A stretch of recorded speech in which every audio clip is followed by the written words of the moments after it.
Hello students, welcome to my channel. आज की video में हम करेंगे class 8 math chapter 6 cube and cube root का इंट्रोडक्शन। और स्टूडेंट्स, यदि आप मेरे चैनल पे नए हैं तो प्लीज़ मेरे चैनल को लाइक कीजिए, सब्सक्राइब कीजिए, शेयर कीजिए।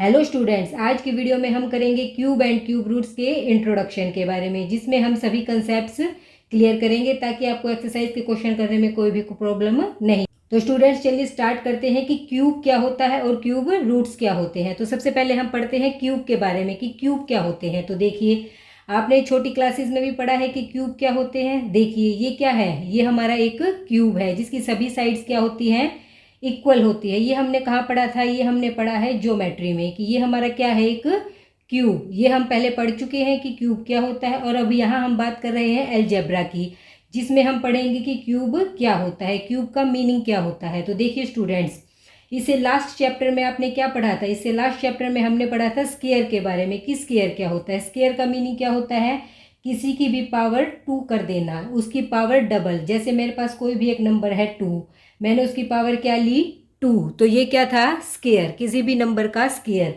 इसका क्या मतलब था कि इसी नंबर को मैंने कितनी बार मल्टीप्लाई कर दिया, 2 बार। तो ये तो हमारा था स्क्वायर। और यहाँ हम पढ़ रहे हैं अब क्यूब के बारे में। क्यूब का मतलब होता है 3 टाइम। जैसे स्क्वायर का क्या मतलब था बच्चों, तो स्क्वायर का मतलब था 2 टाइम्स, और क्यूब का मतलब होता है 3 टाइम।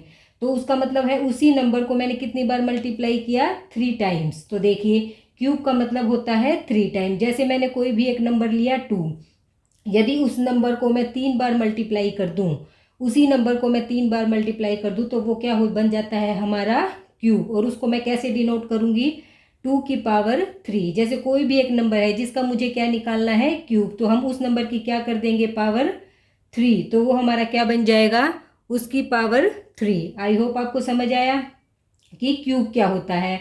अगर हमने कोई भी एक नंबर लिया, ये मैंने एग्जाम्पल के एक नंबर लिया है 2। जैसे स्टूडेंट्स, एग्जाम्पल के लिए मैंने क्या लिया, मैंने एक नंबर लिया 5, मुझे निकालना है इसका क्यूब रूट।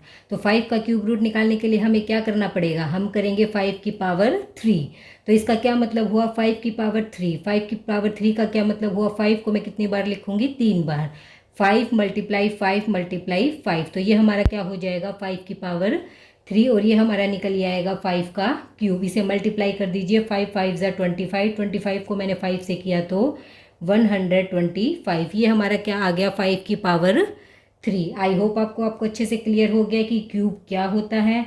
आगे हम पढ़ेंगे परफेक्ट क्यूब के बारे में कि परफेक्ट क्यूब क्या होता है। तो देखिए बच्चों, परफेक्ट क्यूब क्या होता है। जैसे हमारे पास एक्सरसाइज में कोई भी क्वेश्चन आ जाए और हमसे ये पूछे कि क्या ये नंबर परफेक्ट क्यूब है, तो उसे हम कैसे बताएंगे कि ये परफेक्ट क्यूब है या नहीं, और परफेक्ट क्यूब का मतलब क्या होता है। जैसे हमने लास्ट चैप्टर में क्या पढ़ा था, स्क्वायर का जो चैप्टर था, उसमें हमने क्या पढ़ा था, परफेक्ट स्क्वायर नंबर है या नहीं, वो हमें कैसे पता चला था। सबसे पहले हम उस नंबर के क्या निकालते हैं, प्राइम फैक्टर्स। तो सबसे पहले हम क्या निकालेंगे, फैक्टर्स। तो मैंने एग्जाम्पल के लिए मैं एक नंबर ले लेती हूँ। जैसे मैंने एक नंबर लिया 216। अब मैं क्या निकालूंगी, इसके फैक्टर्स। हम इसे प्राइम फैक्टर से इस क्वेश्चन को सॉल्व करेंगे। तो सबसे पहले मैं इसके निकालूंगी फैक्टर्स। तो देखिए, सबसे पहले 2 1 जा 2, फिर साथ में आ जाएगी 0, 2 8 जा 16। क्योंकि हमारा एक नंबर लेने पर ये डिवाइड नहीं हो रहा, हमें 2 नंबर लेने पड़ रहे हैं, तो यहाँ पे मैंने क्या लगा दिया, 0। अब फिर से हम 2 पे करेंगे, 2 5 जा 10, 2 4 जा 8। फिर से 2 पे करेंगे, 2 2 जा 4, 2 7 जा 14। अब हम करेंगे 3 पे। तो देखिए, 3 9 जा 27, 3 3 जा 9। इसके बाद फिर से किस पे करेंगे, 3 पे, 3 1 जा 3। तो देखिए हमारे क्या क्या फैक्टर्स बन गए। स्क्वायर, परफेक्ट स्क्वायर में हमें क्या बनाना होता था, हमें 2 2 के पेयर। जैसे मैंने 2 और 2 को ज्वाइन कर दिया तो ये एक पेयर बन गया, 3 और 3 को ज्वाइन किया, एक पेयर बन गया। तो वहाँ हमें 2 2 के पेयर बनाने होते थे। लेकिन परफेक्ट क्यूब, क्यूब में हमें कितने पेयर बनाने होते हैं, 3 3 के। एक नंबर जो 3 टाइम्स आए, देखिए मेरे पास यहाँ क्या क्या नंबर आ गए, 2 multiply 2 multiply 2 multiply 3 multiply 3 multiply 3। तो देखिए स्टूडेंट्स, इतना आपको समझ आया। सबसे पहले हमें परफेक्ट क्यूब पता लगाने के लिए हमने क्या किया है, हमने इसके प्राइम फैक्टर्स निकाले हैं। ये हमारे पास आ गए प्राइम फैक्टर्स। इसके बाद नेक्स्ट स्टेप हमें क्या करना है, हमें 3 3 का सेट लेना है। स्क्वायर, परफेक्ट स्क्वायर नंबर में हमें 2 2 का सेट लेना होता था, और यहाँ परफेक्ट क्यूब में हमें 3 3 का। तो देखिए 2 2 2, ये हमारा कितनी टाइम आ रहा है, 3 टाइम। 3 3 3, ये भी हमारा कितनी बार आ रहा है, 3 टाइम्स। तो देखिए इसकी जगह हम लिख लेंगे 2 और इस 3 की जगह हम लिख लेंगे 3। तो 2 × 3 = 6। तो इसका मतलब क्या हुआ, ये हमारा कंप्लीट आ गया। तो इसका मतलब 216 क्या है, एक परफेक्ट क्यूब नंबर है। आई होप स्टूडेंट्स आपको समझ आए। और इसका क्यूब रूट क्या होगा, इसका क्यूब रूट होगा 6। आपको समझ आया कि परफेक्ट क्यूब का हमें कैसे पता चलता है। कोई भी एक नंबर है उसके हम प्राइम फैक्टर्स निकाल लेंगे, उसके बाद 3 का हम सेट बनाएंगे। यदि हमारे पास कोई भी नंबर एक्स्ट्रा नहीं बचे, जैसे यह हमारा 3 का सेट आ चुका है, तो वो हमारा क्या होगा, परफेक्ट क्यूब। मैं आपको एक एग्जांपल लेके और समझाती हूँ जिससे आपको अच्छे से क्लियर हो जाएगा। तो देखिए बच्चों, जैसे मैंने एक नंबर और लिया 100। अब मैं क्या निकालूंगी, इसके प्राइम फैक्टर्स। तो देखिए 2 × 5 = 10, 0। फिर से 2 पे जाएगा, 2 × 2 = 4, 2 × 5 = 10। अब कितने पे जाएगा, 5 पे, 5 × 5 = 25। फिर से कितने पे गया, 5 × 1 = 5। तो देखिए इसमें हमारे पास क्या आया, 2 × 2 × 5 × 5। तो बताइए क्या ये हमारा परफेक्ट क्यूब नंबर है, नहीं। ना तो यहाँ पे हमारे पास 2 है जो 3 टाइम हो, ना ही हमारे पास 5 है जो 3 टाइम हो। तो इसका मतलब ये परफेक्ट क्यूब नंबर नहीं है। आई होप आपको समझ आया। तो बच्चों अब तक हमने क्या पढ़ा, हमने ऐसा नंबर पढ़ा परफेक्ट क्यूब, कि हमारे पास कोई नंबर है और हमें बताना है कि ये परफेक्ट क्यूब नंबर है या नहीं। जैसे मैंने आपको एक एग्जांपल बताया 216 का, तो ये मैंने आपको क्या दिखाया था, हमारे 3 के पेयर बन गए, तो हमारा ये क्या था, परफेक्ट क्यूब। इसी तरह मैंने एक नंबर लिया 100, तो ये मेरा परफेक्ट क्यूब नंबर नहीं था, क्योंकि इसमें मेरे 3 के पेयर नहीं बन रहे थे। अब देखिए, अब हमारे पास एक्सरसाइज में कैसे क्वेश्चंस आएंगे। जैसे ये क्वेश्चन आया कि क्या ये मेरा परफेक्ट क्यूब है, तो हम प्राइम फैक्टर से बता सकते हैं, या नहीं है तो भी हम प्राइम फैक्टर से बता सकते हैं। इसके बाद हमारे ये क्वेश्चंस भी आ सकते हैं कि मैं इस नंबर को किस नंबर से मल्टीप्लाई करूं या किस नंबर से डिवाइड करूं कि जो ये मेरा परफेक्ट क्यूब नंबर बन जाए। तो ये भी मैं आपको एक एग्जांपल लेके समझाती हूँ जिससे आपको क्लियर हो जाएगा।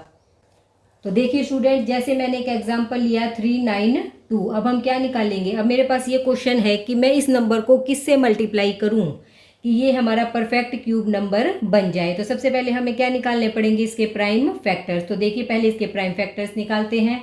2 × 1 = 2, 1 बचा, 2 9 = 18, फिर 1 बचा, 2 6 = 12, फिर से 2 पे जाएगा, 2 9 = 18, फिर 2 8 = 16, फिर से 2 पे कीजिए, 2 4 = 8, 2 9 = 18, फिर अब कितने पे जाएगा, 7 पे, 7 7 = 49, 7 1 = 7। तो देखिए स्टूडेंट, इसमें हमारे क्या क्या पेयर आए, 2 × 2 × 2 × 7 × 7। तो हमें 3 के सेट बनाने हैं। तो देखिए 2 तो मेरा 3 टाइम है, लेकिन 7 मेरा कितनी टाइम है, 2 टाइम। इसका मतलब मुझे क्या चाहिए, यहाँ पे मुझे यहाँ पे एक 7 और चाहिए। तो इसमें हमें क्या करना पड़ेगा, वी शुड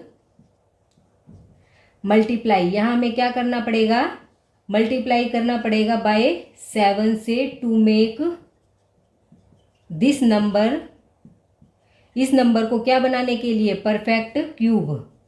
इस नंबर को परफेक्ट क्यूब बनाने के लिए मुझे क्या करना पड़ेगा, 7 से मल्टीप्लाई। आई होप आपको समझ आया। जो भी नंबर हमारा, चाहे हमारा 3 टाइम्स नहीं है, लेकिन हमारा अगर ये नंबर 1 टाइम होता तो 7 और 7 2 बार मुझे मल्टीप्लाई करना पड़ता है, इट मीन्स 49। अगर मेरा नंबर कोई 3 से कम है, 2 टाइम्स है, 1 टाइम्स है, तो हमें उतनी बार उसे मल्टीप्लाई करना पड़ेगा, तभी वो मेरा परफेक्ट क्यूब होगा। अब हम करते हैं डिवाइड के लिए। जैसे मैंने एक एग्जाम्पल लिया, मैं एक एग्जाम्पल लेती हूँ 81। तो देखिए इसके प्राइम फैक्टर्स निकालिए।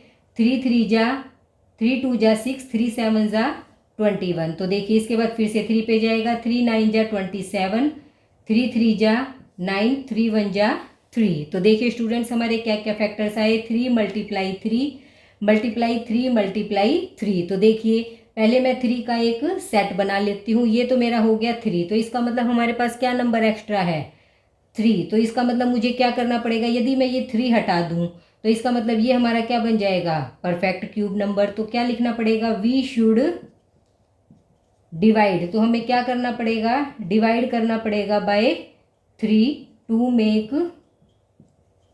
दिस नंबर, इस नंबर को परफेक्ट क्यूब। परफेक्ट क्यूब बनाने के लिए मुझे क्या करना पड़ेगा, 3 से डिवाइड। 3 से डिवाइड होते हमारा ये खत्म हो जाएगा। इसके बाद ये हमारा क्या बन जाएगा, परफेक्ट क्यूब नंबर। तो स्टूडेंट्स, अब तक आपको समझ आया कि कोई भी नंबर हमारा परफेक्ट क्यूब कब होता है, जब वो हमारा 3 के पेयर में हो। अगर ये हमारा कोई भी नंबर 3 3 के पेयर में नहीं है तो हम किसी नंबर से यदि उसे मल्टीप्लाई करना है तो पहले उसे 3 का सेट बनाना होगा, तो वो उसी नंबर से उसे हमें मल्टीप्लाई करना पड़ेगा। और डिवाइड करने के लिए क्या करना पड़ेगा, उस नंबर से जो नंबर हमारा एक्स्ट्रा है उससे हम डिवाइड कर देंगे। इसके बाद पढ़ते हैं नेक्स्ट टॉपिक की साइड। तो देखिए बच्चों, नेक्स्ट टॉपिक है हमारा क्यूब रूट की क्यूब रूट क्या होता है। तो सबसे पहले देखिए क्यूब रूट का साइन कौन सा होता है। ये है हमारा क्यूब रूट का साइन। तो आप सोचेंगे कि ये तो हमारा किस चीज़ का साइन है, स्क्वायर का। लेकिन स्क्वायर में और क्यूब रूट में क्या फ़र्क है, यहाँ पे हमारे इसके आगे यदि 3 लगा दें, इसके आगे यदि क्या लिख दिया जाए, 3 लिख दिया जाए, तो ये हमारा किसका साइन बन जाएगा, क्यूब रूट का। इसको समझ आया। जैसे मैंने कोई भी एक नंबर लिया, मैंने एक नंबर ले लिया 1000, तो उसकी पावर ये क्या है, इसका क्या हो जाएगा, ये क्या है, इसका मतलब मुझे निकालना है इसका क्यूब रूट। और क्यूब रूट का क्या मतलब होता है बच्चों, तो क्यूब रूट का मतलब होता है उस नंबर की पावर क्या कर दी मैंने 1/3। आई होप आपको समझ आए। जैसे स्क्वायर में इसकी पावर होती थी 1/2, जब मेरे को स्क्वायर का स्क्वायर रूट निकालना होता था, और क्यूब रूट निकालना है तो उसकी पावर क्या कर दी मैंने 1/3। तो देखिए हम क्यूब रूट कैसे निकालेंगे किसी भी नंबर का। हमारी बुक में 2 मेथड है, एक तो है एस्टिमेशन का और एक है प्राइम फैक्टराइजेशन मेथड। लेकिन आपको कौन सा मेथड यूज़ करना है, आपको यूज़ करना है प्राइम फैक्टराइजेशन मेथड, क्योंकि वो इजी भी है और उसी से आपको एक्यूरेट आंसर मिलेगा। तो आप प्राइम फैक्टराइजेशन मेथड ही कीजिए, उससे आपको क्वेश्चन ईजी भी लगेंगे। तो चलिए हम एग्जाम्पल के थ्रू मैं आपको समझाती हूँ कि किसी भी नंबर का क्यूब रूट हम कैसे निकालते हैं। तो मैं एक एग्जांपल लेती हूँ। मैंने एक नंबर लिया 1000 और मुझे क्या निकालना है, इसका क्यूब रूट। तो मैं निकालूंगी प्राइम फैक्टराइजेशन मेथड से। तो सबसे पहले मैं क्या निकालूंगी, इसके फैक्टर्स। तो देखिए 2 5 ज़ा 10, 0 0, फिर से 2 पे जाएगा, 2 2 ज़ा 4, 2 5 ज़ा 10, 0, फिर से 2 पे गया, 2 1 ज़ा 2, 2 2 ज़ा 4, 2 5 ज़ा 10, 5 पे 5 5 5 2 ज़ा 10, 5 5 ज़ा 25, फिर से 5 पे, 5 5 ज़ा 25, 5 1 ज़ा 5। तो देखिए इसके हमारे क्या क्या फैक्टर्स आए, 2 multiply 2 multiply 2 multiply 5 multiply 5 multiply 5।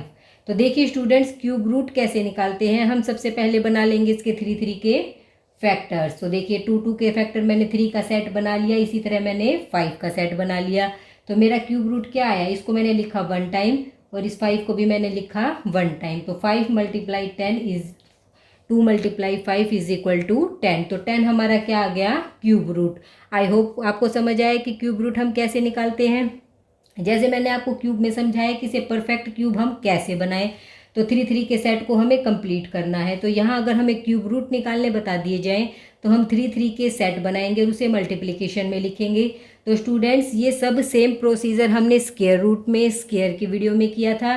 Last chapter में हमने स्क्वायर और स्क्वायर रूट्स के बारे में पढ़ा था। सेम प्रोसीजर हमें इस चैप्टर में लगाना है। बस वहाँ हमारे पास 2 पावर थी, वहाँ पे हमारे पास स्क्वायर था और यहाँ पे हमारे पास क्यूब है।